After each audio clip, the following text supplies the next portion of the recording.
there's two elements of the budget we have not talked about, county commissioners and shared costs. Maggie is on a conference call right now, so she wanted to be involved in that, so I'm going to defer those for a minute. And then last week, I apologize for not being here, she gave to you kind of the compiled as requested budget, so I will just give you a copy of that for you to look at. Okay. This is where we are. And I was just noticing, that's what you see circled on the revenue page. It's actually not as bad as all that. I'm looking at, and it's going to be part of my weekly report, the deeds revenues so far this year through January.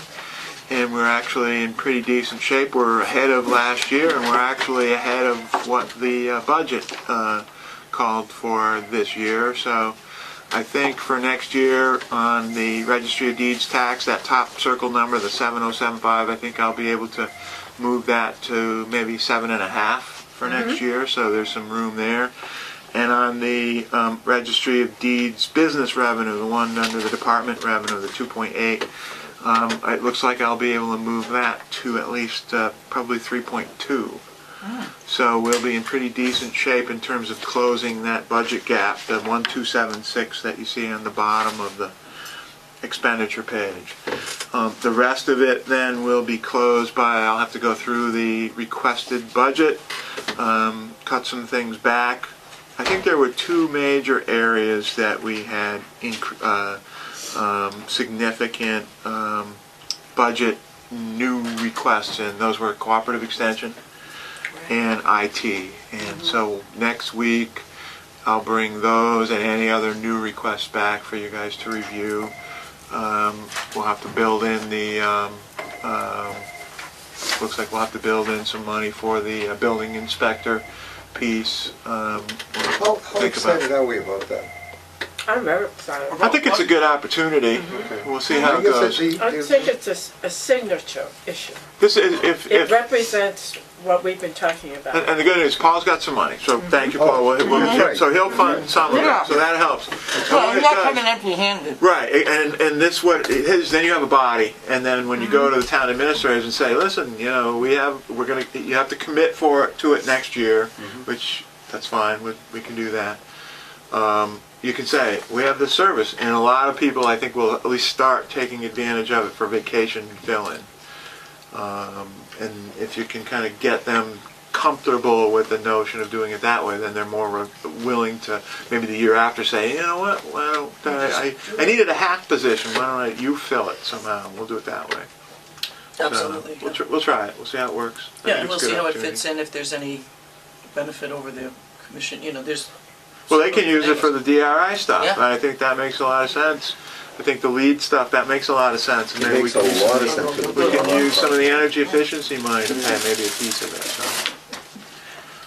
So that's where we are with the budget. It looks like we will be, we'll certainly be less than 8.2% in terms of an increase. So it'll probably be around the 5% increase. That may sound high, but I'd have to argue that over the past 3 years, the budget's really been coming down. And it's really been a bare bones budget. I think there's some opportunity to do a couple of things in the budget. Not a whole lot. There's not a whole lot of room there, but it's not a terrible situation. I was saying to build the budget, the Registry of Deeds numbers, we're 4.1% ahead of where we were last year. It was pretty decent January. Not quite as good as the good old days, but it looks like we're on track for about a $7.5 million deeds number from the deeds tax, and it looks like we're on at least a 3.2, if not even a little bit higher number for the business revenue. So that's pretty good. It's pretty good numbers. So at least relative to where we've been over the past couple of years. Where does Bob Troy fall in under here?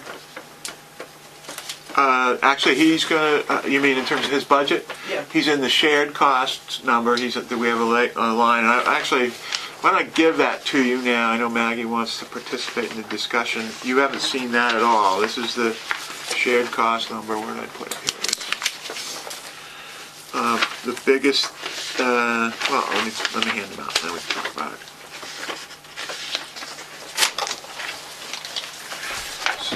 shared cost budget.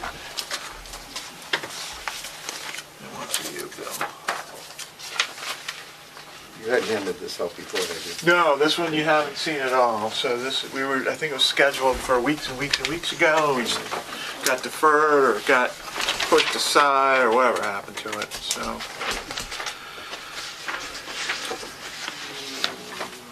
So you know the shared costs really, Legal services, 50,000. that's been our typical legal services budget. Yeah, let me just kind of run down the list. The early retirement incentive and the hospital retirement, those two pieces are retirement assessment pieces specifically due for the early retirement pieces we did back in 2002 and 2003. And the hospital retirement is the assessment for the hospital retiree early retirement one that we did in 2002.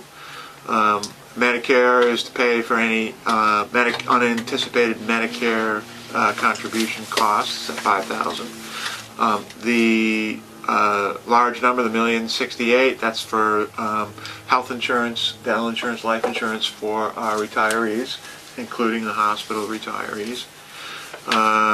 We are continuing to pay the non-contributory retirement of one surviving spouse from a judge, and we pay her retirement and her group insurance. Okay, I have a question to ask about that.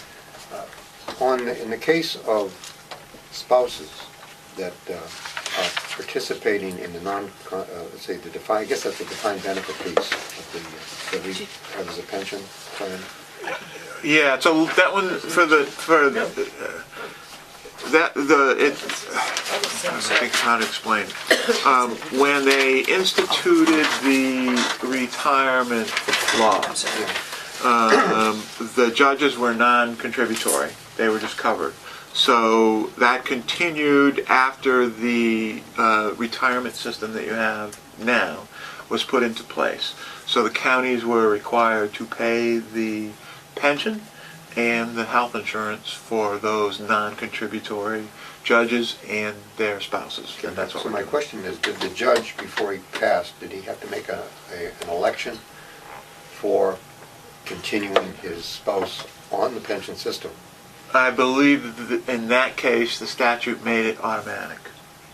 So he did. It was not as if he had to, under the current pension, pick A, B, or C. And if you pick an A or a B, your surviving spouse doesn't. If you pick A, they don't get anything. If you pick B, they get only what's left in your accrual account. And if you pick C, then they get a certain percentage of your pension benefit. Didn't work that way for non-contrib. It was you funded the pension for the judge and their spouse. And Okay, surviving spouse. so the B option would mean that it would have no effect on your present income from retirement.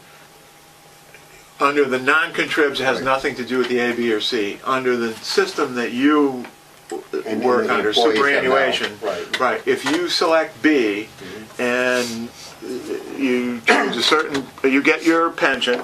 Your pension is two pieces. It's your contribution account plus the pension account, because your contribution account won't cover all of your pension. They draw those each down, and once you get to the point where your contribution account is exhausted, all of the funds come out of the pension account. So if you outlive your contribution account and its drawdown, your surviving person, if you selected B, gets nothing, because there's nothing left. What about the eligibility for coverage under the insurance plan?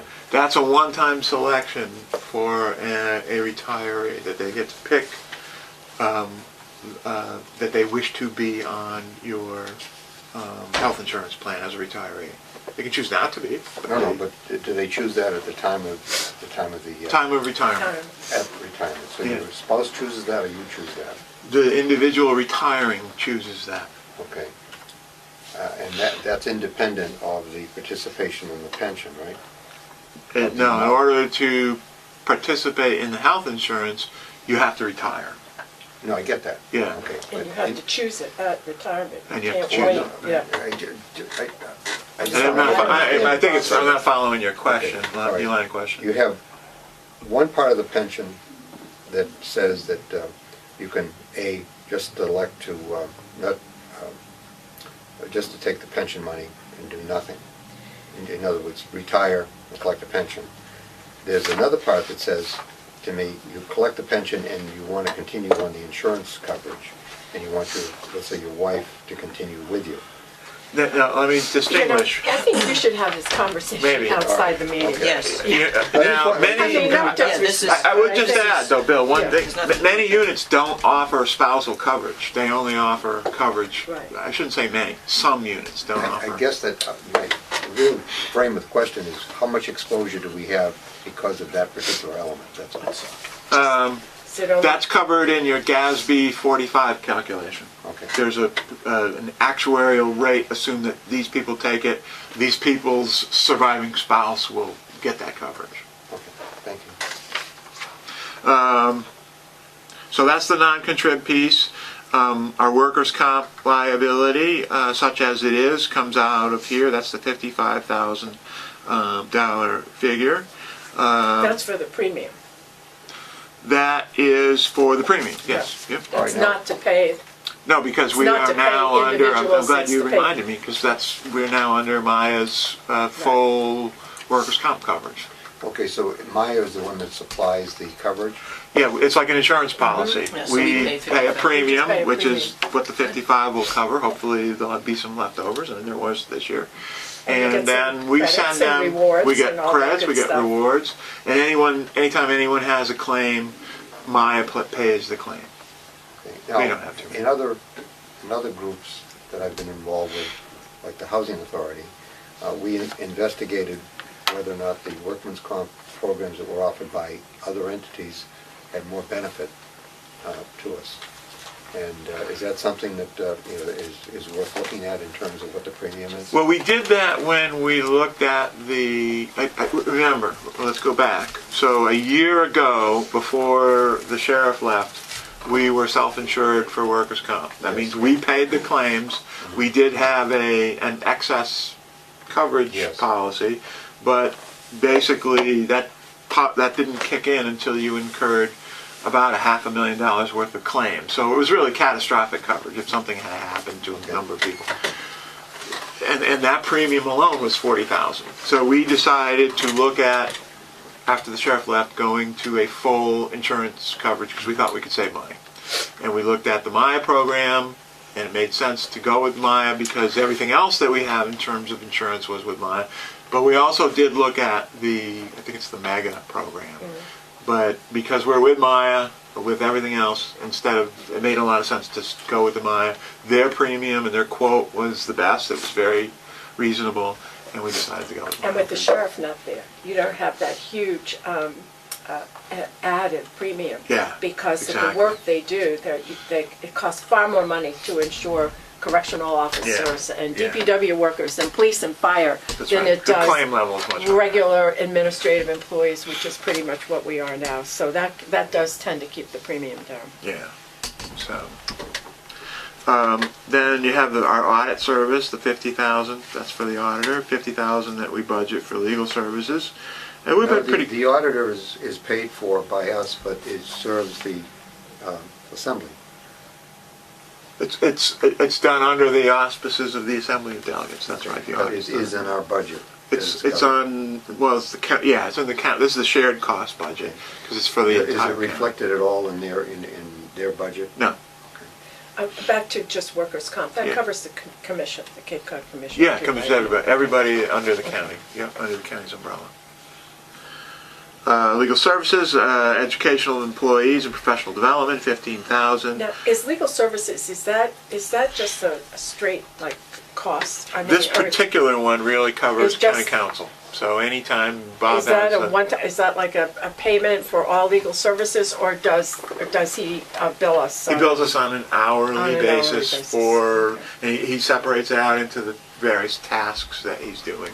Okay. So And do we have what he has done so far this year? I mean, yeah. I don't have it in front of me, but we can find out. 50,000? We don't usually use 50,000. No. It's been less than that. Education employees, professional development, we put some money aside for that. We put $10,000 aside. This is the continuing effort at the Fire Training Academy to do the old oil spill cleanup and any other cleanups that we run into out there. You know, Tom continues to monitor the wells that we have out there, both for the perchlorate issue that we had and for the other issues that we faced out there.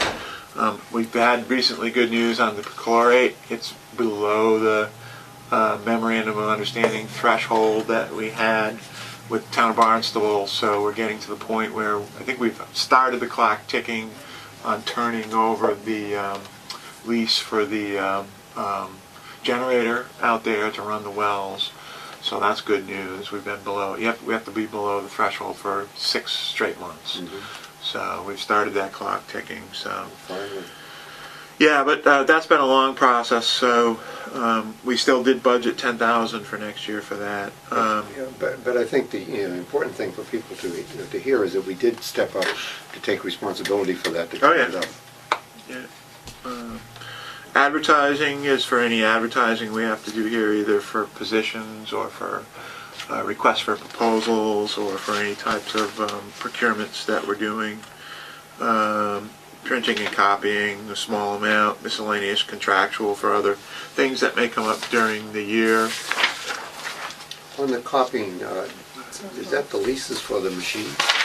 That particular one, Yeah. no, that's just a 100 in case we need something printed, or sometimes we need those pamphlets printed, or we're going to need to probably print next year is more of the how the county is governed that we just did for the League of Women Voters. You have to make an addition to that then for the wastewater collaborative.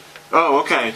Yeah, I hadn't had a chance to kind of edit that. We went to press for that meeting just as it was, so I'll note that. I haven't Before we get gotten off that, if I may just ask a question on that topic, do we have some, like about 30 of those or 40 of those left? Yeah, Kara can print them out. We can print them out. I'm not sure. Did you bring any back? No. You have some in your bag. Oh, I have Somebody has some. some? If you can give me one, I can Yeah, just I have copy one. it. Yeah, that It's and available electronically once you edited it up. Okay. When do you want it for now?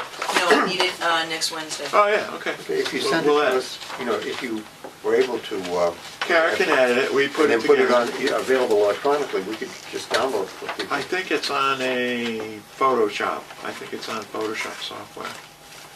Well, then you can make a JPEG out of Sorry, it. I know. We could do that. Oh, I'd there have it to is. scan There it, it so is. I'll have Kara edit So, it. but if it's available as a JPEG... Is that the one you want? That's the one, Yeah, yeah. we could immediately, get it, give it to people, especially since My pleasure. the only I problem gave would be, well, actually, that could probably be reduced to an 8.5 by 11 size for downloading. Be nice to give that Why don't I to just give someone. it to you like this? I don't Members. understand. And I'm talking about having electronically, so those you out. could... Well, electronically on a JPEG, doesn't matter what size it is. You're right, okay. So, Mark, good we idea. should give copies of those to members of the assembly next week. Yes, what I'll do is, Bill has pointed Some of out them that are new. we need to put the wastewater collaborative on Yeah. here, which is not on there, and we will do that. And then we'll make copies, we'll bring them over to the assembly. You need 30, and we'll bring some to the assembly next. Yeah, I mean, you can make me 40. There's a Yeah, we'll just CY make a class bunch. that's doing Yeah, it. yeah, okay. Oh, yeah. So that's what that's for. Thank you. Miscellaneous contractual, blah, blah, blah, postage, speaks for itself. Now the next few are for our Maya general liability premium. So there's the general liability premium, there's the boiler machine insurance, the biggest one is the public officials insurance. Now, that covers the assembly too. It covers everybody except the commission. The commission has a separate policy. Oh, they do? They have a separate okay. policy for their land use piece. So, but it covers all employer acts for everybody. So if the commission did something under the employer-employee relationship, if there was a claim for a improper firing or something like that, it would be covered under this policy. It's only for the land use piece that. Has the county accepted the Mass General Law regarding indemnification of public officials? You know? I don't know off the top of my head. This Remember has the come Larry? up, right, that's Yeah. exactly it. So it's come up, and there was a process in place for process. indemnifying you for acts. Right. Well, we'll have to revisit it. It's Yeah. not automatic. Because though. I because know, there's the you have civil to, rights I thing. remember years ago, as a selectman, we voted to, for the, it's under the Mass General Law, I Yeah, forget what the right. number is, That's what we'll have to to- indemnify the local officials. Yeah, It had it's- to be a vote of the selectmen, so I would think it would be a vote of the commissioners. For every specific How- issue, right? Not No, for automatic. any You're saying automatic. issue that, where you were sued because of a public act that you performed in relation to your position. Right, right. It can't be that if you're an employee and you decide you don't like what your employer did, Right. it doesn't work there. Or if I punch Bill, The it doesn't cover me committee, there. I mean, the county wouldn't pay You won't be your held. legal bills for something like that. But if we, in acting as our role as county commissioners, voted to do something and someone didn't like it, and they sued us, then we would be indemnified. Now, my question is the act in indemnification a one-time act? A Did you one-time. accept the thing? Right, one Yeah, time, okay. and then It's and then covered it's then. covered from then on. Ours is a bit different. This is going back from memory from when Rob was here. We Oh. had an issue that arose from the sheriff, and it actually arose from the sheriff asking the commissioners to take away good time credits to a inmate, and the inmate sued. Oh, And apparently, under the statute, the commissioner shouldn't have taken away the good time credits. And they sued them under the Civil Rights Act, which means they were professionally and personally liable. Right, but. And we had to go through a process where the commissioners voted to indemnify Rob. And then if there were costs involved, I think it had to go over to the assembly. And there were weren't costs any. involved. Well, I remember voting for it. Do you? And so- Yeah, I remember I'm voting to support, yeah. The indemnification. indemnification. Okay. And, but the kicker on that was the civil rights violation, because I don't believe even with the indemnification insurance, No. civil rights No, violations it's- are No, not he's covered. personally There liable. are right. personal liabilities Yeah. that this does not cover. Right. I mean, if you do something personally and are sued personally at that, and you were not functioning within the, Bounds of your of your employment. authority, yeah, or something like that. But generally speaking, if you're acting within your authority, Right. then you should be indemnified for Yeah. what you do. That I did. forget this. Which brings up something we should talk about afterwards, because we have that complaint to deal with on the Human Rights Commission action. We have a letter from, So you're catching me in unawares because of that No, one. no, I'm About the Red unaware. Cross, about the Marines, about the military going? yeah, the, Military at the work fair day at Yarmouth. They are gonna have a booth, and someone wrote to us about a no, complaint. no, this is a forum they were running over at the Yarmouth Right, Senior that's what Center it that is, was right. canceled. And, but before it was canceled, I received a formal complaint from. Yeah, but that's not a lawsuit. These No. are for No, I indemnifications get for that, but lawsuits. I'm just bringing up that we need to talk about it. Oh. Because we Okay, have all right. we have a suggested response from Tom Ryan in regard to it. Okay. Are we self-insured, or is that? We're self-insured. We're from the self-insured. plan. Yeah, yeah. Yeah, So that so covers- we don't pay anything to the state. We don't When pay. we're no. self-insured. Yeah, exactly. I think most public entities are Are that way. self-insured, They yeah. pay the bill. The state sends you the bill, you pay it. That's the way Well, it works. there are some firms around that provide unemployment insurance. If you're a private employer, you must pay for Right. unemployment insurance. The But I think problem as a is- public, you just pay the In bill. municipalities, it's mostly the schools Yeah, that run up the unemployment. Right. You know, because of the break. exactly, yeah. Yeah, and from the municipal side or in the county side, there isn't really that much unemployment that you have to No. worry about. You know, what's troubling with that is that I found out that substitute teachers are eligible for unemployment compensation. You would be amazed. I was at how amazed at that. Retired employees can be eligible for workers' comp. We had a firefighter who retired, and then he filed for workers' comp. Yeah. We had, you You know, mean when we unemployment? did the early retirement, we had like 50-some employees retire. And of that group, several of them applied for unemployment. So I actually went down to the unemployment group down challenged it, yeah, in New yeah. Bedford or Fall River, Right. and challenged it.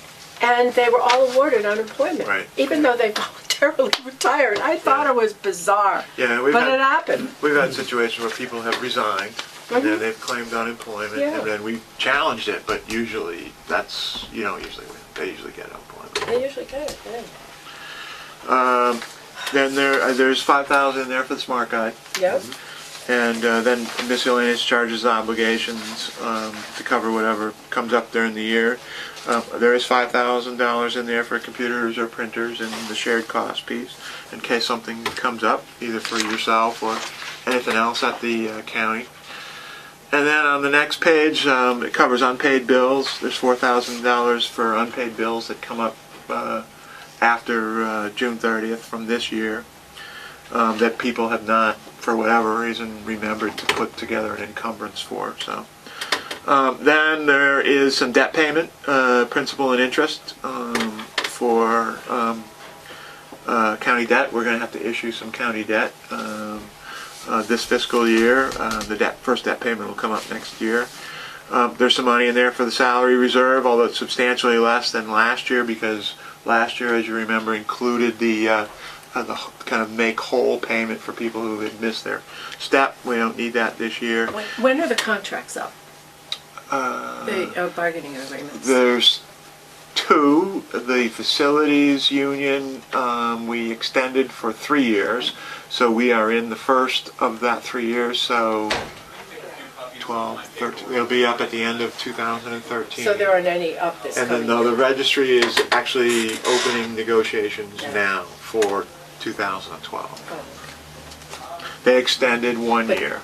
Now, do their funds for that come out of their side of the column, or is it in salary reserve? If the settlement is in excess of what has been budgeted, we will have to go back for a supplemental. We've done that okay. in the past. It's not too frequent, but if that's how it turns out, then we'll have to go back for a supplemental. Okay.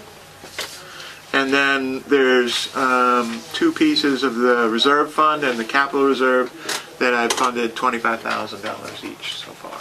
So that's kind of that as requested budget for shared costs.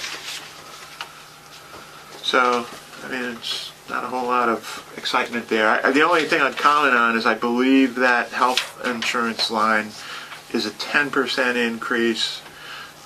We have to go. We do have the final rates now, and the overall was 9.6%. Yeah, So, but the Blue Cross Blue Shield is 10. well, that's what I mean. So what I will do is I will go back and implement for next year what the new rates will look like, and come back and look at what that number and what all the other health insurance numbers are. What I'm saying is don't count on there being a whole lot of savings, since I put in 10 and it was 9.6, but some of them were a little bit more than that, Bill. So if more people are in the higher amounts, there may not be any savings at all. So Didn't we get forgiven 1 month's premium last year? I don't Holiday think we've premium. done that for a while. And the No. reason is because they are and have been. For next year, they're using Reserves, funds yeah. from the reserve fund to stabilize the rates. Otherwise, the rates would have been, I think Maggie said 15%. I was actually shocked. I was kind of surprised that the rate increase was so high. I was hoping for something much lower, but it was not to be. Are we at the point where we have to take a look at the... We've done an awful lot. I think we're ahead of the curve on all of those best practices tools that they use for health insurance. We've already adopted Section 18. We did that way back before it was even an issue. We've implemented these rate saver plans, which actually quite a few people have taken advantage of. Yeah, so we've been able to save significant sums of money on the rate saver plans. I think we have over 30 people in the rate saver plans, which is quite a bit. That's So good. yeah, For and the hopefully first there'll be, year. hopefully we've used some incentives. We'll continue those incentives for 2012. Maybe we get some more people to do the rate It saver. does require more action on the part of the subscriber Yeah. to, let's say, to take advantage of it and let's say not be not be made whole. You know, that was one of the governor's proposals, was to make Section 18, which I should say what Section 18 means. Section 18 means everybody, when they're eligible, if they're eligible for Medicare, you go on Medicare. You come off our health insurance, you go on Medicare. We've implemented that for all the retirees. I think we only have one or two that predated the original Section 18 that we've grandfathered in. So everyone else, if you're eligible for Medicare, you go on Medicare. Now, does the municipal health group also offer supplemental plans? They for do, and they retirees? have supplemental plans that are, you know, very reasonably priced and provide excellent coverage. So that's what people have that opportunity to purchase. Like MedX or something like that? Yeah, actually, I think Blue Cross Blue Shield has one, Pilgrim has one. There's a bunch of different ones. So. Now the governor, you know, has said in terms of his plan design, that if the he talks about cities and towns and counties too, if your health care costs are equal to or lower than the state, then you're okay. But if they're higher than the state, then he's trying to get this legislation passed. It isn't passed yet.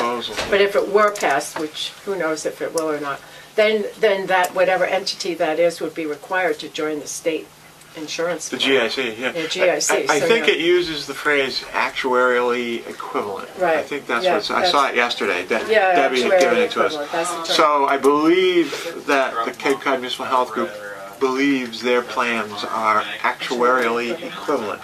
Now, has that been finally determined yet? No, it hasn't. Well, you know, because Maya has actually, I asked Maya to do this, Yeah. because when I worked in Plymouth, I had to do this.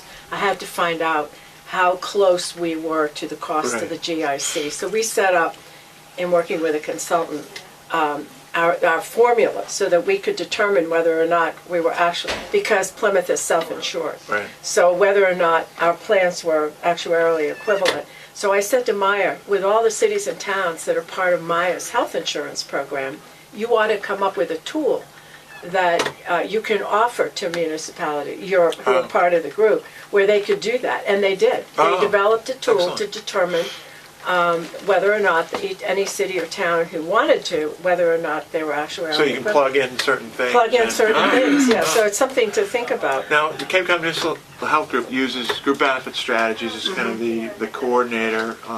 I think they did that last year because this issue had come up before. So, and I believe they They determined. probably have done the yeah, same they've thing. looked at it and said yes. But that could be helpful just to Yeah. a quick review and make sure. So, the governor's also proposed mandatory Section 18 as well. That's another of his proposals. Because not everyone has adopted 18, and then it became a bit of more recently a union issue. People were concerned about it. They don't, public employees, and I suppose any employee, private sector or public sector, their health insurance is something that they hold very dear. Yeah. I mean, it's a huge benefit. Yeah. And any change in that benefit Right. is scary to people. Well, it was awful hard to convince people to leave the good old indemnity plans. Remember Master Health Plus and all of those. Even though the way most people use health insurance, the either PPO or the HMO or any of those plans would save them money as well as the employer. But so that took an awful long, and I think it's mostly been accomplished now. A lot of places have, and we certainly have, moved people off of indemnity plans. We don't offer that as an option anymore. We don't have people on the indemnity plans, although I should say there's probably one or two retirees still on them. But Well, when I first went to Plymouth in '96, I started in January. Town meeting was in April.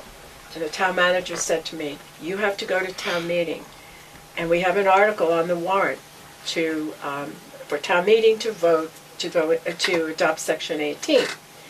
So I thought, that shouldn't be so bad. So I got my whole thing together, went to town meeting, made my big speech about Section 18 and worked with the consultants, knew how much money we would save and all that.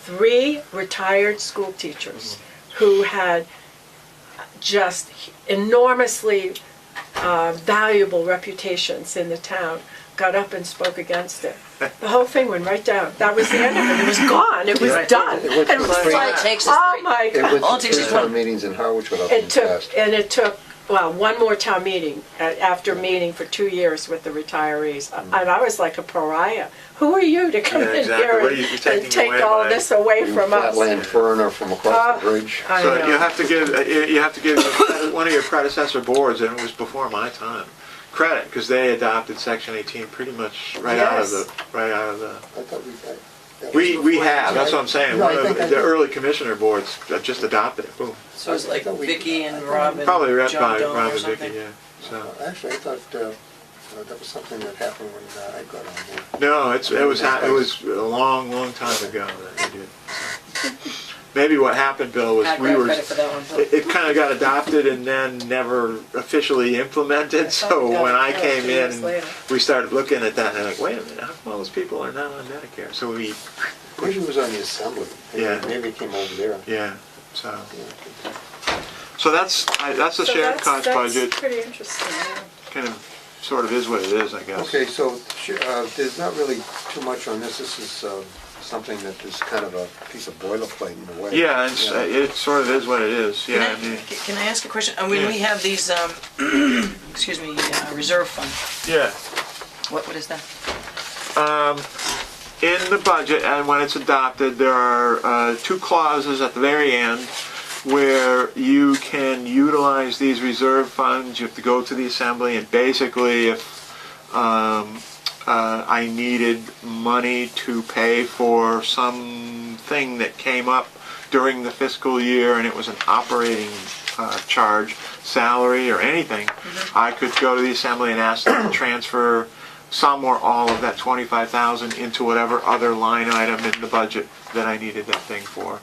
And same for the capital. The capital one, it's not specifically for capital, it's a little more fungible than that, but it's intended to, if you have a capital need during the year, you can have it transferred into the, It's a way to Other line have item. money for something that comes up Right, I that you understand. didn't Just a reserve. appropriate. Yeah. I'm wondering if there's, and I had mentioned this, I think that the commissioners should have some sort of reserve fund, a discretionary fund at our disposal, because you have to go to the assembly. I mean, in some ways, it can enable us to respond to something in a more timely fashion, with a little bit more flexibility,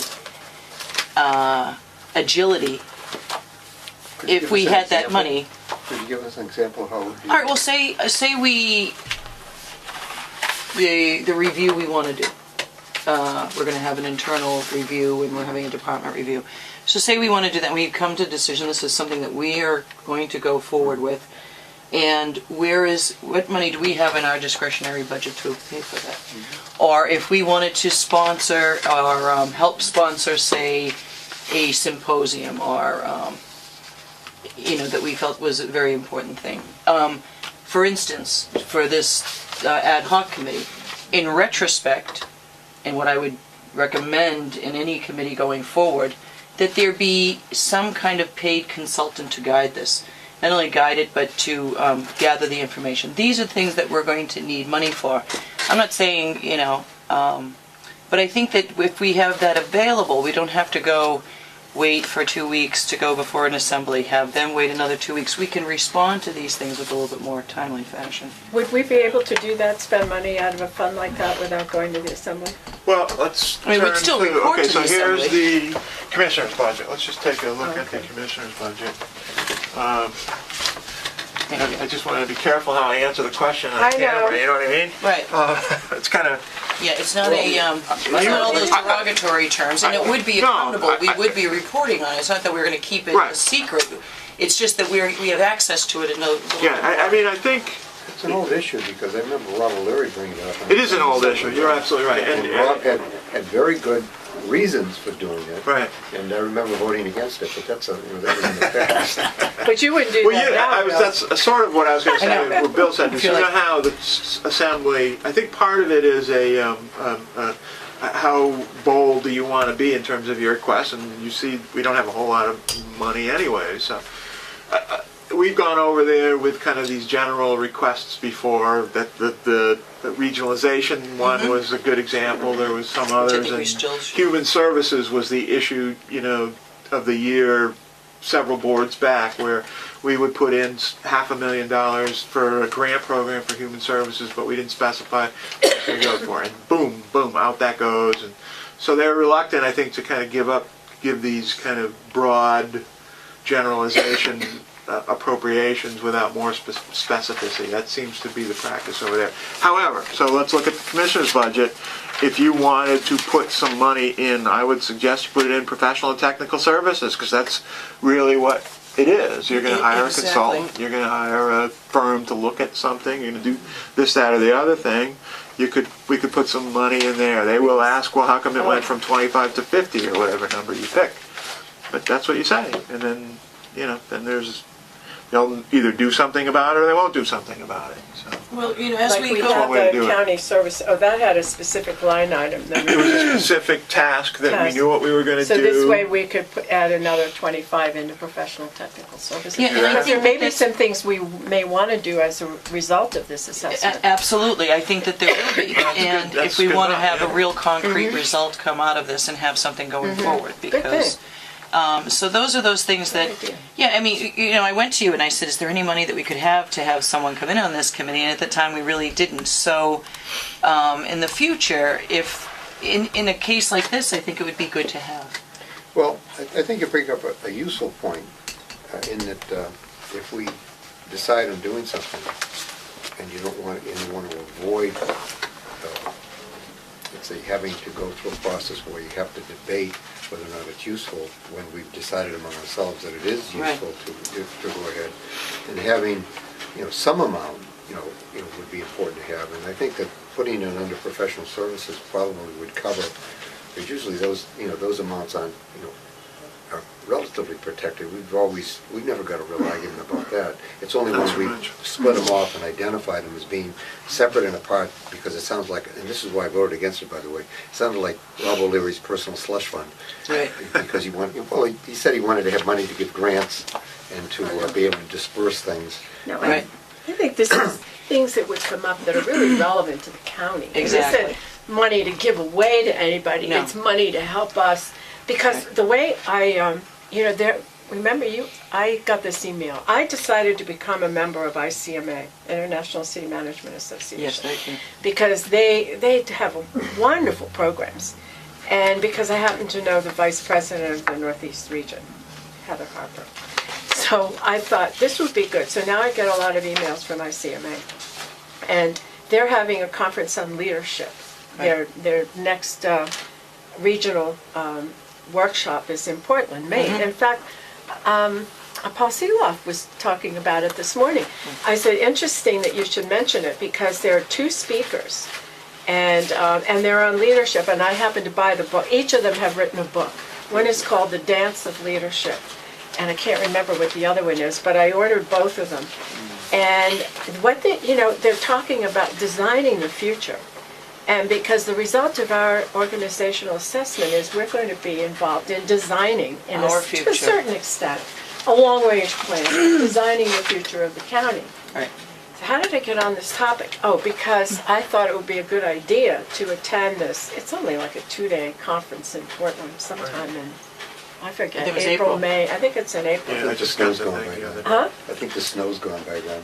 Yeah, but I'm thinking that things like this that are going to be helpful to us in executing what we're Right. going to need to execute. Right. And so this whole concept So of that would be, actually, that comes more under the professional and technical services as opposed to making it a travel budget, because Oh, yes, that yeah. covers, that covers the application. Right. And indeed, some of the stuff that I do at NACO should probably come under this rather than come under the travel budget, because it is, the registration at least, and the yeah, I think conferences it part. definitely comes under professional Yeah. technical services. And maybe some of it's travel because you have to travel to get there. Yeah, right, yeah. But that's professional development, which is professional and technical. But in services. those budget 2, 3, 4, and 5, you have flexibility to transfer the money anyway, so it doesn't. Right. It doesn't really matter where you put it, Right. because Yeah, you can it's decide to moving it. But I think that's a wonderful idea, because every time I've run to one of these conferences, you know, the rule used to be when I was working in a small company, if you are limited in a small company because you don't have the diversity of staff that they have in large companies and large organizations.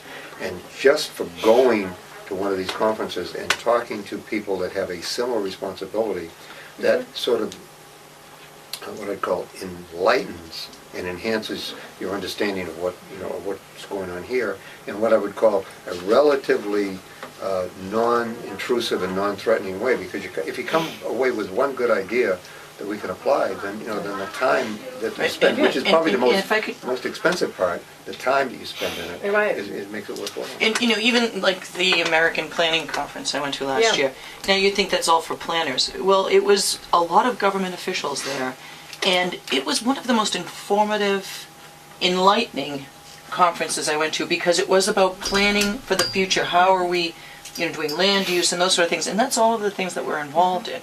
And when you think about your energy sources, your environmental sources, your building codes, your all of these things, and how you can help create that. So you have a planning department, but at least you understand their mission, and you can help support the areas where you see these things are really cutting edge. See, another thing too is that ICMA welcomes counties. They have a place for counties in their Right. organization. They display Unlike it in our April, too. MMA, Yeah. that has no place for counties.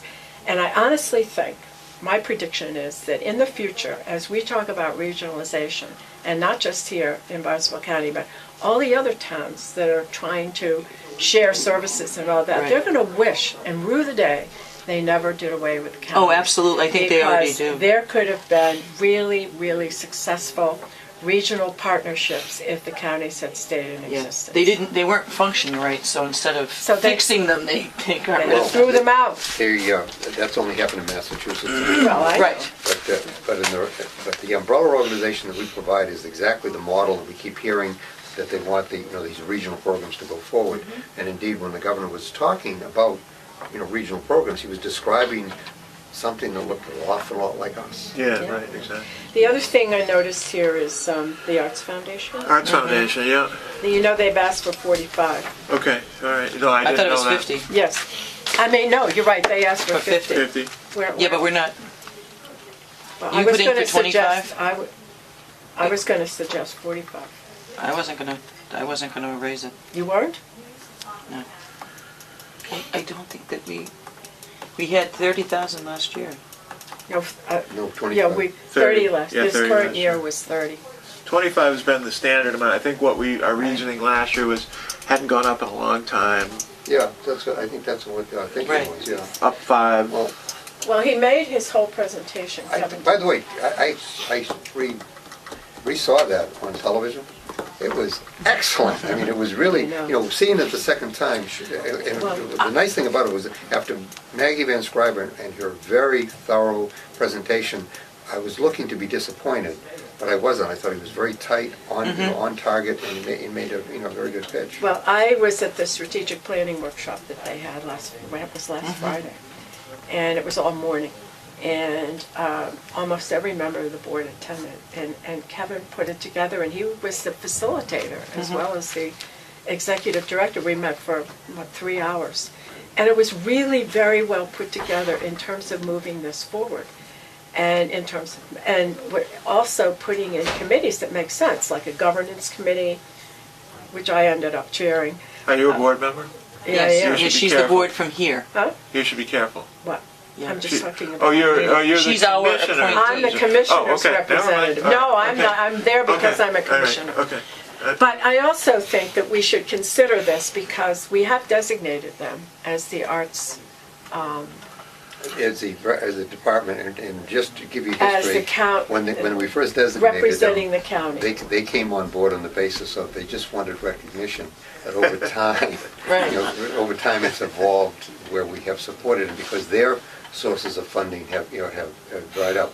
I don't begrudge them a dime, and I think that the request for $50,000 is eminently reasonable based upon the contribution that of the population that they support, the artists, actually deliver something close to a livable income in this community. And going forward, because of the way, funding is distributed, if we fail to support, in my opinion, if we fail to support the legitimate needs of this entrepreneurial class on Cape Cod, we are losing a significant opportunity to contribute to continued viability for both the artists, the cultural tourism that that the artists support, as well as the educational activities of keeping our children in play on it. And plus the fact that when I go to NACO, and since I'm vice chair of that committee, I would like to say that we actually did a significant contribution in hard times to support this activity. Well, You sure you don't want to represent? I agree with all of those things, and I am not saying that if we were, Flush. but flush, We're not I would flush, say, but we're in better we have shape. we have so many other initiatives that are so important to county functions. No, that's true, but we don't fund those initiatives. Well, we are. I'm going to try to fund some. You are like Yeah. that. Well, I think Well, I was going to Here's the suggest rule. we go to 45, not 40 or 45, but not quite. I guess I have to say that I would like to be able to go to 45, but I would defer to Mark as to what is the maximum Okay. amount that we could put in here in order to show that we're really behind this in this particular time. In bad times, the golden age of Greece was based upon the support of the arts at a time when they had a lot of money. When their money ran out, then the arts tend to get less support. But Well, then on let's, Cape Cod, But in Rome, he just. well, let's fiddled talk with that. about what other initiatives, Yeah, let's and put it talk- into yes. perspective instead of sitting. Yeah, think I'll we bring need to that- weigh I'll it bring all a whole list next week. They've asked for 50. This is a as requested budget.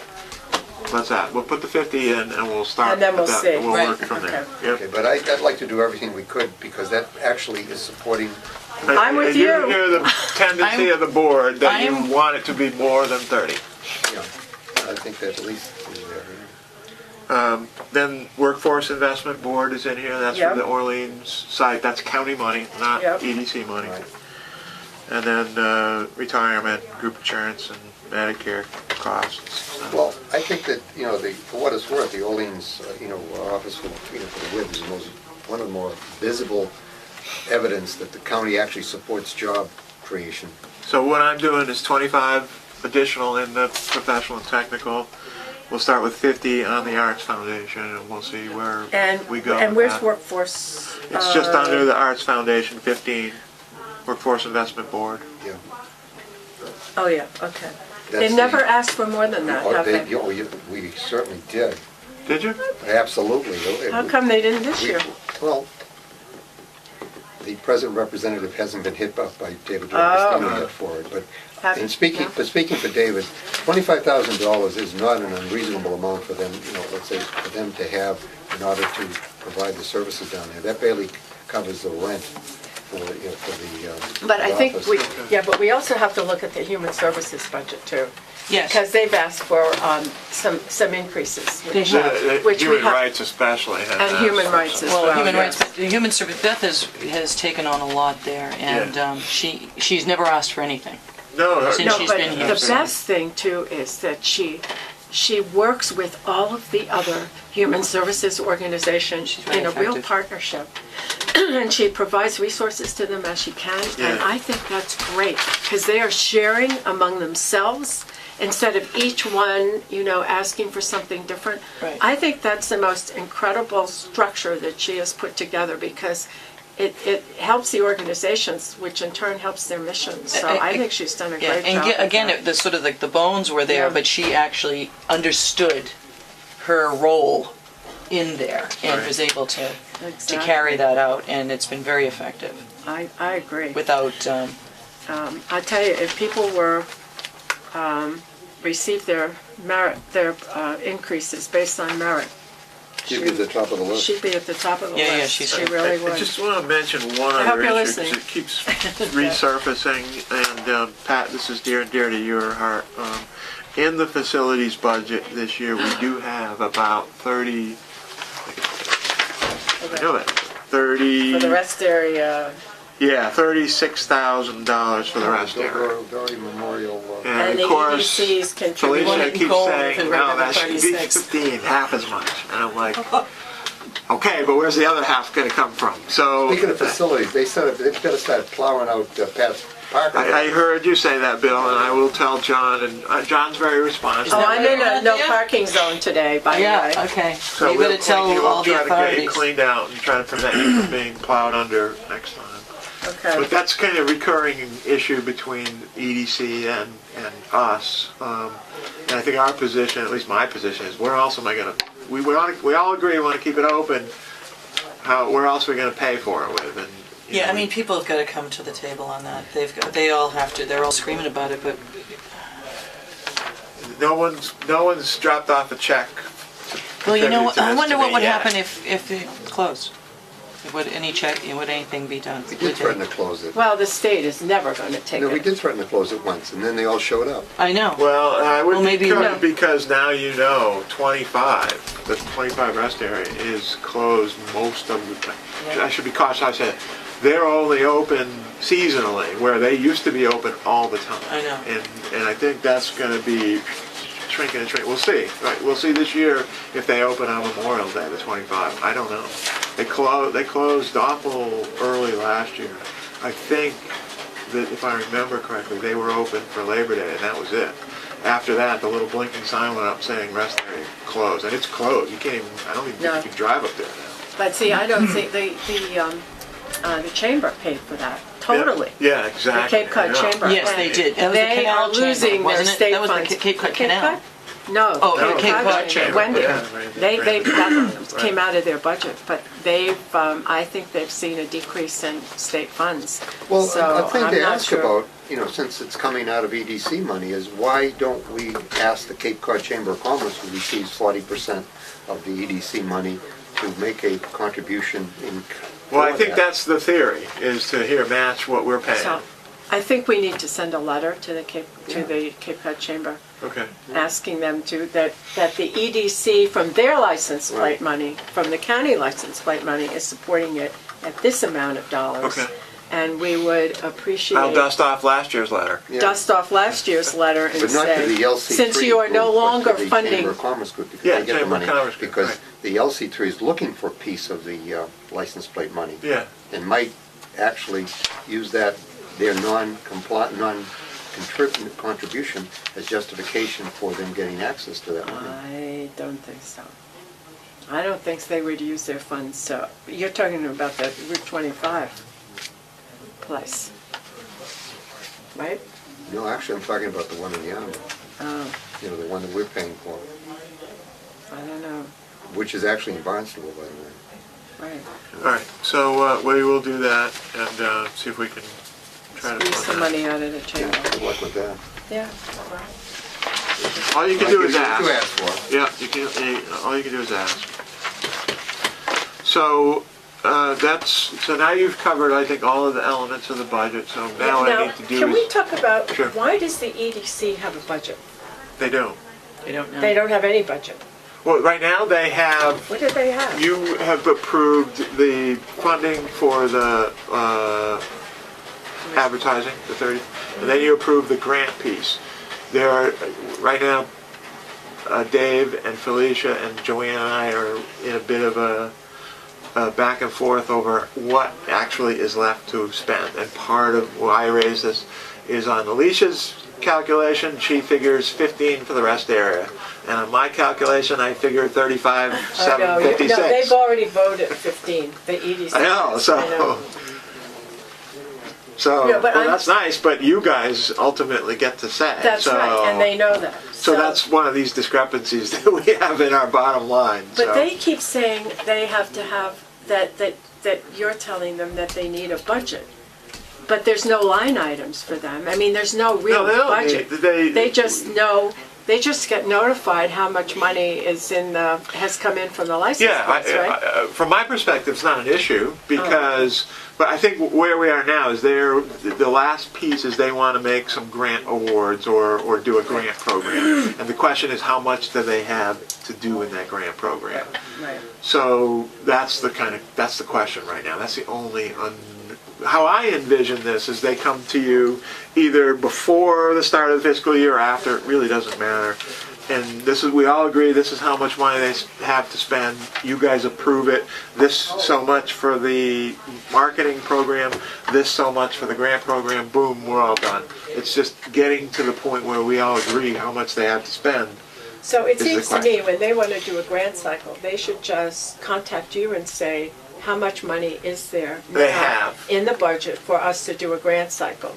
Although This- Felicia doesn't ask, she tells. Oh, well. And That's I love Felicia. Felicia, She's really, not don't used get me to wrong. You know, I do. but she's, you know, that we have some discrepancies in the number, and this is one of them. Well, So it's not that her numbers are wrong. No, they're just, not. They're not agreed. she's assuming that they're spending less than I might assume that they're spending. And So- what I don't want to do is say, sure, you could spend that $15,000 on a grant, and then come to the end of the year and say, oh, by the way, here's your bill, because you know no one else sent me a check for $15,000. So that's one of the issues. But it's not not a major issue. I think we're very close on what the number is. Okay. Yeah. We did we sort of did shared, but there wasn't really much to talk about. Did you do the commissioners? We did the Yeah. commissioners, and we talked about adding 25 to professional and technical services for unforeseen things that come up during the year, and we're going to put in for now 50 for the Arts Foundation, because this is as requested what we're looking at now. And then next week I will bring back the whole list of all of the Can I new see requests. the county commissioners line items to make sure I've got everything in there, copier and everything from what I have in my Yeah, notes? sure. Okay. Yeah. Let me just do that real fast and then I can come back in. That was the only thing I wanted to go You've over. added the new money to the line items, right? You want to do a suggestion of the request? Well, the requested number. New money, I have 6,000 in for the copier. Let me double check my numbers against this. I think they're right, but let me double So check and I'll come back in. As I understood when we're all sitting here with IT, the money that they're asking in their budget would cover the virtual issues that I'm interested in. The budget that you have, this piece of paper, these two pieces of paper, revenues and expenditures that I sent you, this is, the expenditure side is as requested. So everything everybody's asked for is in here. And what I and you and we will have to do is, Prioritize. yeah, we have to They'll go have through to and say, prioritize. now I have some revenue adjustments to make, because I think the revenues are a little bit stronger than the very conservative pieces I put here. So I will do that, give you a better revenue picture. And then what we'll have to do next week is we'll go through and say, this is what we want to fund, no, we can't do that. This is what we want to fund, no, we can't do that. We'll go through and we'll see how far we can close the This is Yeah. next week? close the gap. This is Next next week week, we'll do so this. we're meeting. You about have your RTA, in right? the morning, and we're meeting about what? 1:30, I think we Oh, said, next right? week? Yeah. Well, if we can meet, Earlier. 1 or 1:30? Whatever, we I'm haven't available, decided. I figured that those meetings usually get over about Why is 11:30, this so. thing red? Oh, maybe we should Or start at noon 12. if you Yeah, want, let's yeah. start at 12 in case we have to Oh, really. no, what's Is that this? okay? Okay with you? Get me on the agenda here. Now I have a passcode if I want to go in. What do they do to me there? I don't have one. Well, I have my own passcode. Yeah, you have to use, that's the only trouble now. You have to use a passcode. Oh, yeah. So next week is the 16th. Start time noon. What's the passcode? Oh, I don't know. It's just something I did. Once the you, email. Your with own- your email, you have to put in Your own password. your Yeah. password. But it So should what be the- saved in there once you put it in. No, it doesn't. popped up. Doesn't do that. 1 o'clock next week, 1:30? Bill just said he's available at noon. Oh, Sheila at noon. suggested noon, just so we can get things done. The assembly's Works for meeting, me. I am going to the assembly next week. I have to give my presentation, You're my looking forward to Finance that. 101. And you were going to speak to Canega about the revenue piece, yeah. I always thought that you included some information on revenue when you sent that over. No, we haven't in the past. So I thought you had. At the end of the year we do, but Maybe not that's at it. the, not Because during- I guess at the same time we were over there, you had So given us a get it in here, preliminary right? copy of this, so Yes. I just made that connection. So I'll do start time at noon, and I Yeah. have asked, I think I did it for next week, Dan Gallagher to come and talk about the Oh, good. overtake. Yeah, Good. that's right, we want to find out. I'm not sure I've gotten a response from him yet, so we'll see. Now, are we now in Has everybody had an opportunity to go over the, are we done with this? That's all I have for the budget, yeah, I don't have anything else to talk about on the It budget. might be time to take a look at any questions you might have on... On the summary. Oh, yeah, we haven't voted those yet. I feel, I had one question on,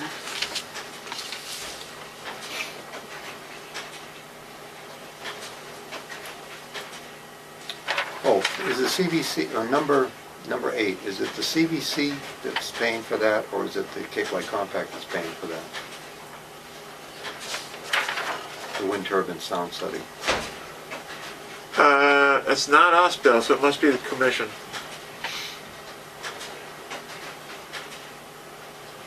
It's not a CVAC thing. Okay, so it's You a... you have to look in the Yeah, well, I thing. saw Aquasat, and then I thought it said Cape Light Compact. Just look in the thing, but I'm pretty sure it must be a commission. I think it's a commission piece.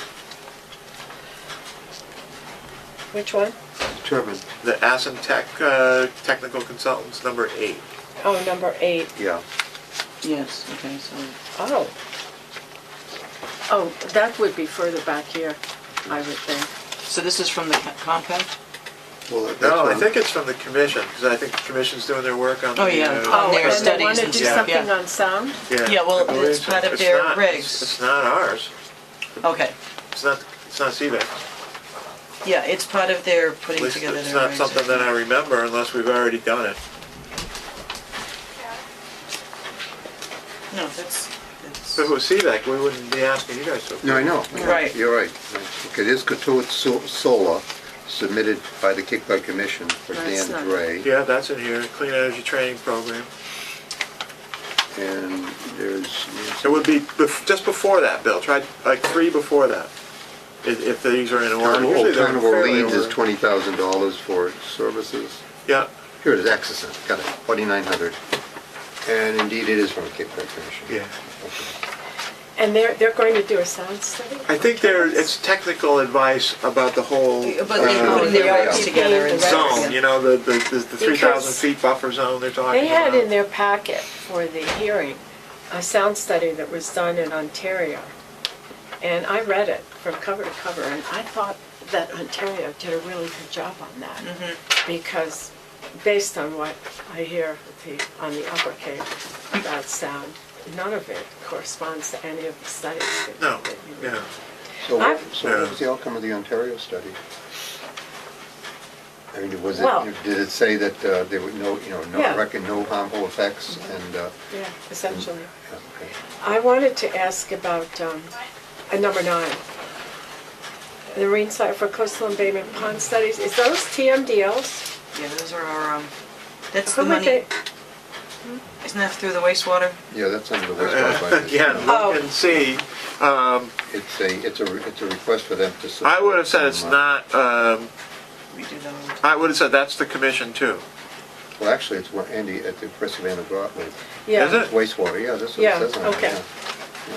So it's a wastewater. it's a With that in mind, I will wastewater move Great. the summary of Marine items. Science and Tech, is that, what's his name's? Andrew Gottlieb. Is that a coast, the estuaries program? Yeah, the What? estuaries project. I didn't recognize the U.S. Dartmouth School for Marine Science and Yeah. Technology. Yeah. That's not what we've been contracting with before, but maybe they Yeah. changed. Well, that's changed where the name they're, to- that's where the That's where what's his TMDLs are name done. is, yeah. With Brian House. Brian House, thank you. yeah. Right.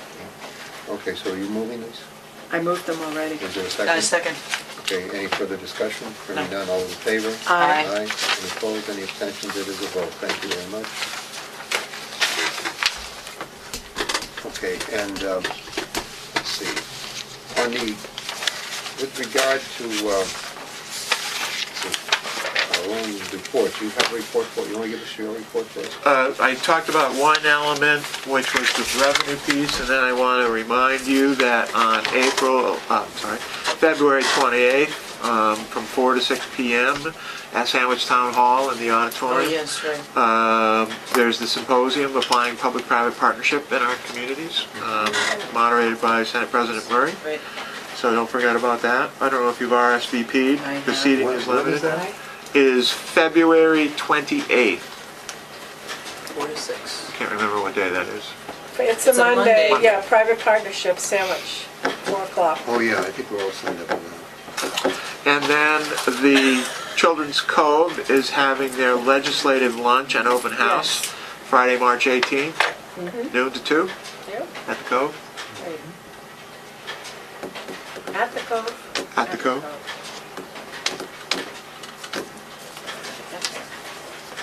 It's right up. So that's what I have. Yeah. Okay, do any of you have any reports to make? Sheila? Excuse me, Sheila, do you have any reports to make? Yes, well, I thought that I would talk about, Pat and I went to Chris Powicki's information on energy and jobs and the process. He had Jeremy, do you know this gentleman? He's with the environmental, Northeast Environmental Group. It's the advisory group to all of the aggregates. Jeremy from the state. Anyway, everybody from Cape Light knew him. Basically talking about, there's a lot of discussion that goes on back and forth that the RFP process is somehow so cumbersome it keeps people from on Cape being able to be the what would you say, provider, or the what is RISE? What is that what is the contracted person to put Rise, these people? the only respondent to the RFP that went out who met the requirements underneath Massachusetts state statutes with regard to prevailing wage and who has employees on the Cape to deliver the service. I understand that, and all of that came out. Okay. However, it really did, the thing that was good about it, I thought, is that it really did put light on the process that it is sort of from the state, is the roadblocks to people being able to really get through that and to be competitive with RISE, to actually be able to submit a competitive bid. It's because of the way the state is looking at it, and there are more creative ways, and he alluded to the fact that there could be changes. They're looking at changes on the state to make these things more palatable. How does that line up with who's Senator that? Murray's statement that she would not do anything that would reduce prevailing wages? She's on record for having said that she will not support any changes to the prevailing wage law that would allow more local contractors to participate in these things that you're talking about.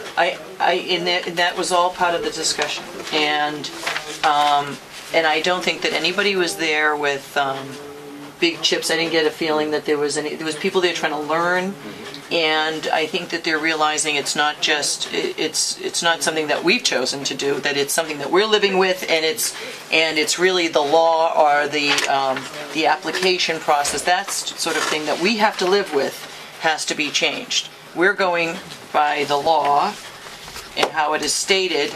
If you want it different, you have to change that, not us. So I think that kind of, I got the feeling that came through. Do you need to sign this too, Sean? Yes, I Yeah, have to but she sign all of hasn't those, signed any of them, so I'm going to take it as a pile. So that was interesting to go to.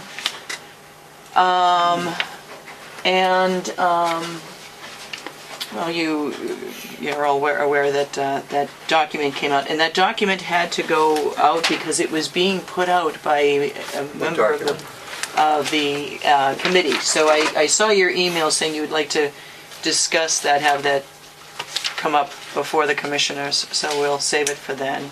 Well, yeah, I suggested we have an agenda item to discuss it. Yes. I believe we got involved a little bit when Paul came in to talk about some of the next steps, which I think are which would be appropriate, but to discuss it in a deliberative way. Yes. I think that And we to need give to it the fair schedule a enough time. time. So as soon as the budget is over, make sure that that's put on as an agenda item, to discuss. And at that time, I guess we'll have retrieved all of the stuff. I'll save all my voicemails.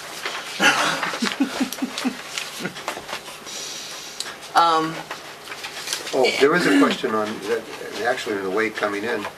I got a request from Cheryl Andrews in Provincetown saying that there was no linkage that was referred to in the newspaper article through the Barnstable County website with regard to the items that, that you could access, I guess the N-Star reports and those things. Right. You said there was no linkage on the webpage was referenced in the newspaper article. Right. But there was no, she was not able to. So those access links were not there. accessible. All right, so Kara needs to, and or This is you're on the on. vegetation management. Yes, Right. because they're all listed on that report and all the links, and I know the minutes are on there now, all of those things, but the reports and the links, and if we couldn't download, there was too much information, we have the links so that they can go right to their server, so, Well, I hopefully don't those think it's are all on important there. where it resides as much as if it's been referred to. As long as the link works. Yes, as long as the link is there and it works, yes. All right, so are we to consider that the email, let's say the email press release that was sent is the submission to the county commissioners? Yes, well, I asked that it be sent to the county commissioners, and you did receive the Yeah, I entire see that. thing? And then I didn't expect that to be part of, as a press release, I asked that to go, but it is how it went through, so that's why it would be good to have a little staff person in these things, where you can have a dedicated staff person that also puts these things together, because in the interim, it was very difficult to chair as it went on, as though I had some agenda there. I didn't have an agenda other than trying to approach this subject with more knowledge. What can we find out about this, and where do we go? What was clear that came out of that whole process is that, say N-Star decided tomorrow not to spray, we have a big problem. There are so many entities that contribute, so we have to look at an overall strategy and reduction. But with regard to reports, you can't make an administrative assistant responsible for content. No, I'm not saying, I didn't ask her for the content, but what I'm saying is the onus, especially even on that cover letter, which I did write, it makes it look as though I have, if I tried to, it needed to be removed so that it was a report to all of us, as opposed to, if that's where a consultant would have been good to have said, this is what the result of all of that was, or this is what we've learned. So that's why it's good to have these types of funds available, so that we can pursue these very important issues and take a leadership role in them without looking like we have a personal agenda, of which I have none, other than, we do have a problem, let's recognize it, and what can we do collectively. So that's where I really felt the need that, in a sense, without the proper staff around you, you're kind of out there. Which I don't mind being, but it's just that everybody misconstrues your position. Because it's not what they wanted to, hear. Okay, so we now have access to the report, and I guess we're supposed to review it and come up with our response. Yeah, and there are recommendations, and that is where I would like to spend time and talk about those recommendations, because there's Good idea. Yeah. there are pieces to that are listed within the things that were discussed. Say this committee. But I think you're absolutely right, and I think that we should discuss all of those matters, Right. at the time. And I think I'll bring a committee member in with me, who is a very, I thought, deliberative and reasonable and. Okay. And at that time, perhaps you'd have some explanation as to why half your committee quit. Because they didn't. Sure, we'll talk about that. Okay. You mean people who were there the last day? Yeah, they No? wanted to resign. According to the paper, they did. Yeah, they did. You mean the last day of the last No, meeting? they didn't resign Or then. prior They to- resigned after. After the last day. I mean, it's a finished But I committee thought it anyway, was so it's a finished moot anyway. point. Yeah, it's a moot point. So I think it was a statement that they were trying to make. yes, I know that it was a statement they were trying to make, but being part of the process. The one thing I want to say about Green Cape and Cape Cod for a truly green N-Star and activist groups like this is it's very clear in a setting like that their presence is important, because even though they are like a laser beam on a particular issue and they want that focus, that pushes the envelope for the others, and it keeps the discussion more to the subject. Even though it wasn't, that part of the group wanted it to be the inquisition on NSTAR. I wanted to look at the broad picture of where are we, what is the regulatory process, what is the regulatory process of scientific review and analysis, and how they come up with the risk analysis and all of those things, which was very enlightening. This wasn't a win-lose situation. What I looked at this was they were creating next steps to go forward for the ultimate reduction, if not elimination, overall, over a period of time, of all of these pesticides going in. That was my focus going in. How do we go about doing this? Some people just want it to be an NSTAR committee. I think that that's something we need to discuss a little bit, because I thought that the charge was a neutral one. That's was exactly to determine whether or not, whether A, nothing should be done, or B, what action should be taken going forward. I don't believe that the charge was to specifically reduce anything other than to assess the risk that was involved. So I think that that's something that we need to talk about. Yes. That's what they did. That's what we did. And they made recommendations around it. Right, I and thought- how we could yeah, go forward. I thought it was really well put together, truly. Yeah, and I thought, everybody came there from different departments, and there was a complaint that they felt that it was too heavily weighted to NSTAR. NSTAR had its people there, Department of Actually, Agriculture was there. all three of us agreed to who should be on that committee. right. That's, And and I believe that one of- appreciated Pat and- being there and that one of last the things meeting. that we all had agreed to was there'd be a diversity of representation. Yes. Now, if that diversity was not represented in attendance, perhaps we should find out why they didn't come when they were invited to come. Right. And if it was a matter of, scheduling, maybe that's a legitimate thing. But if it's a matter of they wanted to have a voice but not participate in an outcome, I find that kind of disingenuous. But that's just my opinion. That's yeah. So and I don't believe, for those of who felt that the table was weighted against them, which there wasn't. There was more of that faction than there were others. Also, it was an open meeting. It was it wasn't a public hearing, so it wasn't there for public to do testimony, which many wanted to. But it was open to the public so they could observe and listen and walk away. It was a working meeting, but I would, if there was 10 minutes left, I would say, if there's questions from the audience to anybody who presented something, now is your time to ask those. Several times throughout, people wanted to get up and do testimonies against and charges, and it started to turn out to be a trial, and I would have to stop those, and I'd say, if you have statements you'd like to submit to the committee, please feel free, and we'll put them in with the record. But this isn't what this is. But this is not a public hearing. This is, if you have questions that you want to ask these experts, you're welcome to do that now and have clarification. That is how I try to do it. There was one meeting that it ran so late, I did not take any public input or comments, and of course that's me, you didn't always do that. So there was one meeting that was not allowed. But even throughout the process, I would allow certain individuals to, if they really had a question, to participate. So in many ways, the audience was heavily in one side. So it balanced anything out there. But that's neither here nor there. You're going to get a lot of feedback. People have called me saying that this was a fiasco and that it was a stacked deck.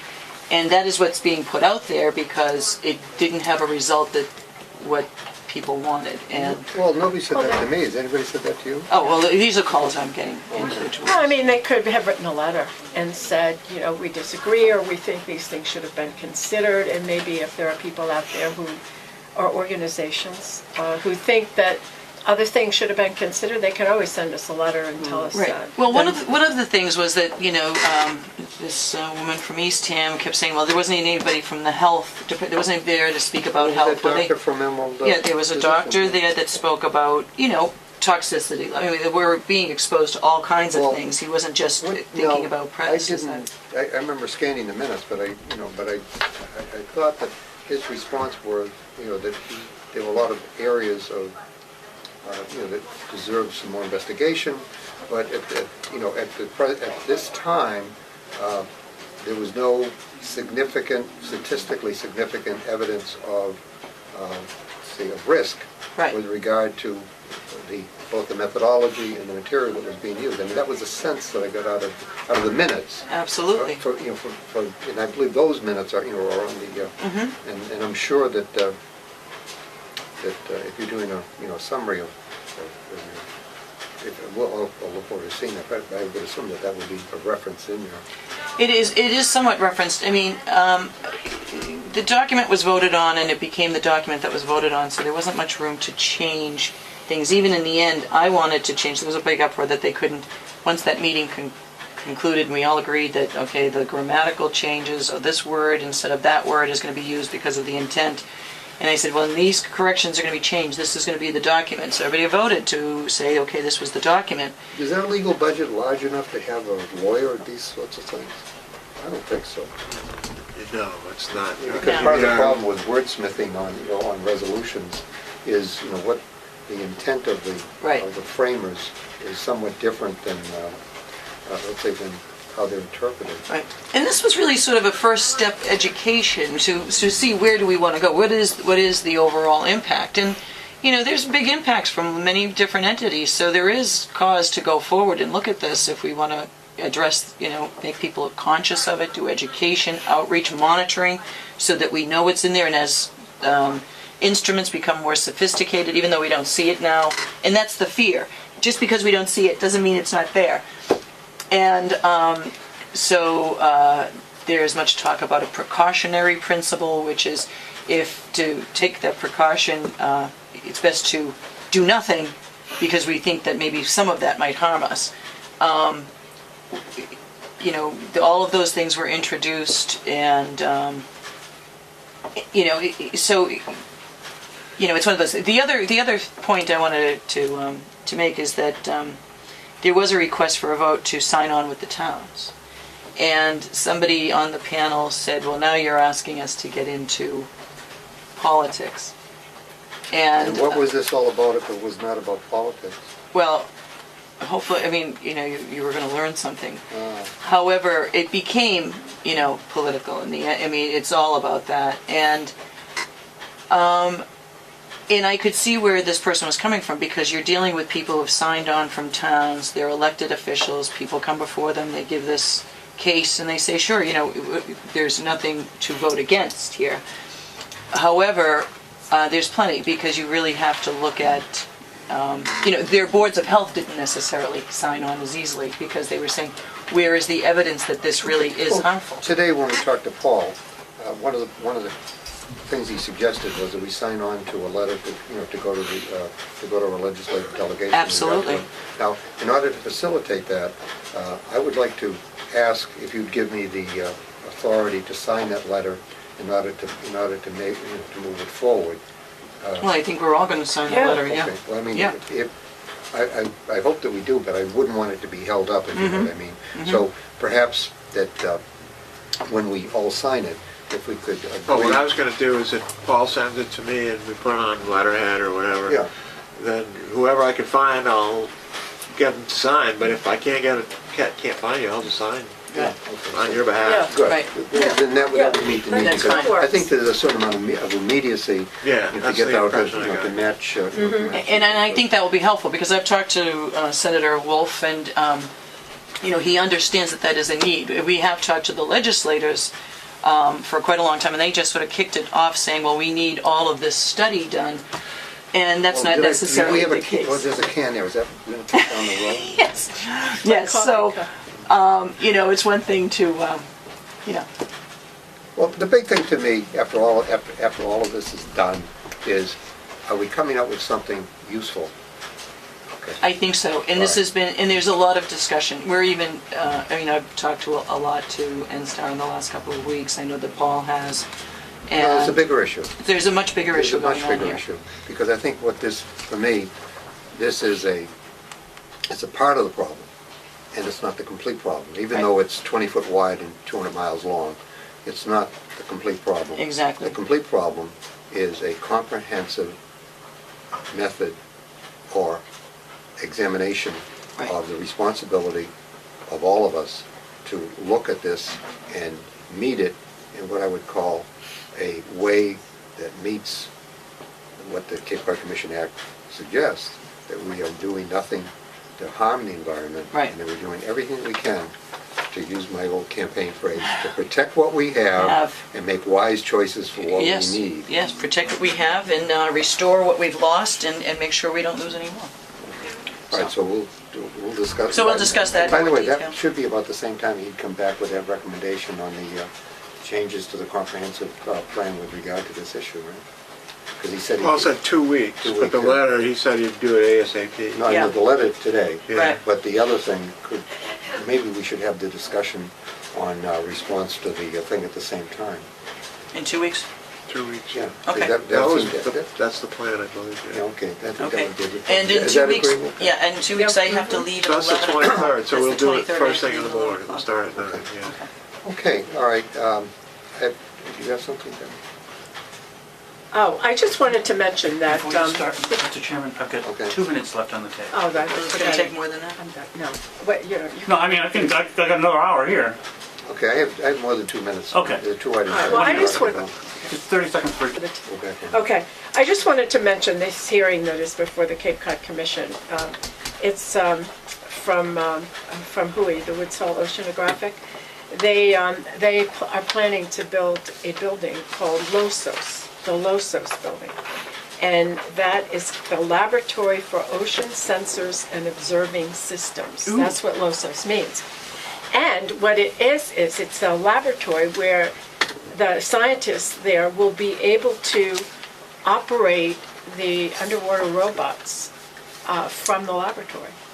And they'll be able to control them, they'll be able to send data to them, they'll be able to retrieve data. It's just another advancement in ocean science, you know, because that's been lacking for so many years, is the ocean science. Right. And so anyway, I thought it was pretty interesting. They're building it on the Quisic campus behind the Clark building. And it's actually being built with ARA money. Cool. I think it's like $21 million or $23 million. They have room to expand because... Oh yeah, they have a fair amount of I room. was on They a- just have to, and I was on a committee that looked at the first expansion, I guess it was 4 or 5 years ago, of the Chris. yeah, well, the Clark Laboratory Yeah, was right, built. yeah. And now this is going I think behind this is it. wonderful. So I think it's great. I mean, it's When is the really, hearing? Yeah. the hearing is, You know, we would invest money to pay When is the somebody to hearing? do what these people are doing to create February opportunities. 22nd. Are you on that committee or are you going to be just attending? I don't know. You don't know if you're on the regular. Listen, I go where I'm told right now. They I know. call me up and say, Can you get you're on you're now on this subcommittee. This committee, I don't know. Very interesting. But it Don't is they usually have That- the host they- member on the committee? Yeah. Yeah, like probably It would would be be- on it the would be- committee for this building. It would be the person who represents Falmouth. Yeah. It would be the host. Oh, yeah, the- that's Oh, that's right. right, Yeah, yeah. not me. You're But the you might be, commissioner's but you might be invited Gregor because of... McGregor? No, not Gregor Yeah. McGregor. I know who Malcolm it is. McGregor. Yeah. No, Gregor McGregor Gregor. is in Plymouth. Okay. All right. Do you have anything else? No. Okay, I have 2 things. Okay. The Human Rights Commission has, at our request, sent us a response to the formal complaint that Bill Dietering, who Oh, was a member of the yes. Finance Committee in the town of Sandwich, has placed with regard to the proposed, which didn't take place, forum on military, military recruitment and issues with regard to military in schools. And I would like you to review that response. I think it was sent to all of us. And at our next meeting, I'd like to be able to, say, to come up with a unified response and respond to Mr. Dietering. So if you'd be kind enough to, let's say, to review what Tom Ryan has suggested, is what the Human Rights Commission position is, and if we can agree that we can support that, then we'd send it on. So what is their recommendation? The Human Rights Commission is defending their right to to have the forum because it falls within several articles and ordinances and general laws. About military recruiting? Just in terms of their right to present different sides of different issues. So I think it would be, rather than going into a summary of it, I think it would be better for each of you to review it and give a response to it, because it's quite a involved response just to a simple complaint. So I want to make sure that we're all on the same page with regard to that. I want you to know Bill's in the Apple world now. Yeah. Excellent. I know, it takes a while to, I don't have it all done. My grandchildren are proud, It's They can great. say, oh, I have one. Right. That's nice. There's a lot of benefits. What size screen is that? Is I that don't know. I 13? don't have any idea. I can't tell. But there's a lot of, Bigger than what I had. Okay, the other item is the business roundtable. That's important. It's nice to be able, I can almost read it from here. I know that in some ways I'm almost a Luddite, but with regard to these things. I mean, it took me 10 years to get to a smartphone, I know. so the business roundtable has requested to come. They at the Yes, hearing, they requested let's say, to come in and talk to Yes. us. However, I believe I copied you on my response Yes, to them. to Maggie. Which, To Maggie Geis. To Maggie Yeah. Geis, saying that although I would welcome them to come in, I'd be concerned that they have some sort of outcome in mind, because the approach of developing a structure without having a specific definition of what it was supposed to deliver, is not useful, in my opinion. well, Well, I think when they come, we should try to include Paul Niswicki in that Absolutely. discussion, clearly. I mean, I really think, He's I a favorite would boy, love I'm to have telling you. them come, Yeah. and we can have a nice discussion about I that. said we were looking forward to it, and that I would ask that we put this as an agenda item going forward after the budget. Do we know if the Assembly is going to reconstitute the Charter Commission? They're talking about it, and because as Ron Bergson said, the Charter Committee is over because of the change And of vote took place administration. and blah, blah, blah, right. But they had a discussion about it last time, and there was some interest, and there was also some pushback with regard to what would it accomplish and whether or not it was useful to have something that continued. So that Because discussion. this is a charter issue. It is. I read that And- right. and if And I- maybe we should hear from the roundtable first, and then, well, although they've already been to the Assembly, haven't they? Didn't No. they No, go? this is, No? No? they hired somebody, Who did? of- Who of- hired? Business roundtable. Roundtable hired Carol Ridley Oh, yeah. to write a charter. Yeah. Oh, Yeah, so, I mean, that's what I heard, Norma, yeah, that's so- right. I remember so that, what, yeah.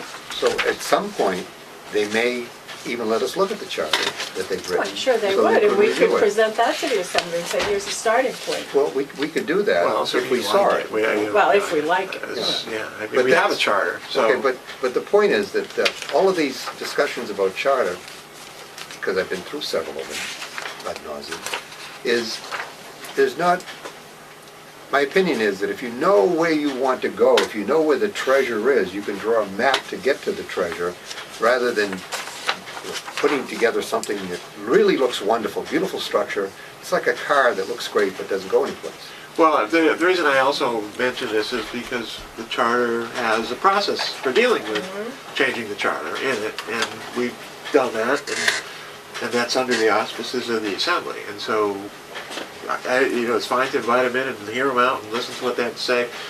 Ron, at least, should be invited to Oh, that. yes, that's Ron true. He should be invited. And too. if Their I, thing. if I may, I mean, Ron could, in my discussion with him, it seems that he could reconstitute a charter review committee and reconstitute it with people, give that to a group of people to say, you're going to do this, or the problem that has been in the past and even in the last one is that it was all Assembly and commissioners and a couple of public. There wasn't a lot of room for outside thought. So anybody that was on the Assembly was going to protect the Assembly, like, oh no, we're not going to change that, we're not going to change this. So I think that people who have been watching that process saw the flaw, and they are proposing a different avenue. Now, and remember, if we don't work with people, there's nothing stopping a group of citizens getting so many signatures and getting it on getting it on a ballot. So I think it's in our interest to. Okay. This will be the fifth charter review that I will have seen. The first two had more outsiders than insiders. Second two had more insiders than Right. outsiders. Okay. So we'll Now, see. The other thing, and finally, the other thing that the Business Roundtable is going to be asking is for us to create an independent committee to look at this matter. Now, my concern with the independent committee has to do with the outcome. Yeah, unless we're They might clear- not like commissioners.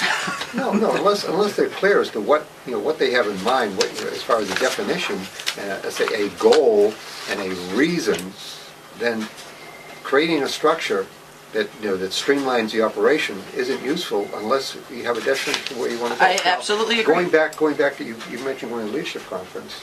There was a book that was written several years ago called Black Swan, and it spoke about the importance of having an organization not to respond to existing and known activities, but to be able to deal with what you don't know Exactly. as a new thing comes up. So that's that is an element of flexibility that you hope would be existing in your organization. But at the same time, the question comes: what do we want our organization to do? I think that's why we're having the organizational assessment to discover what they are doing, and then the decision comes once we have that piece of information: is what do we want them to do?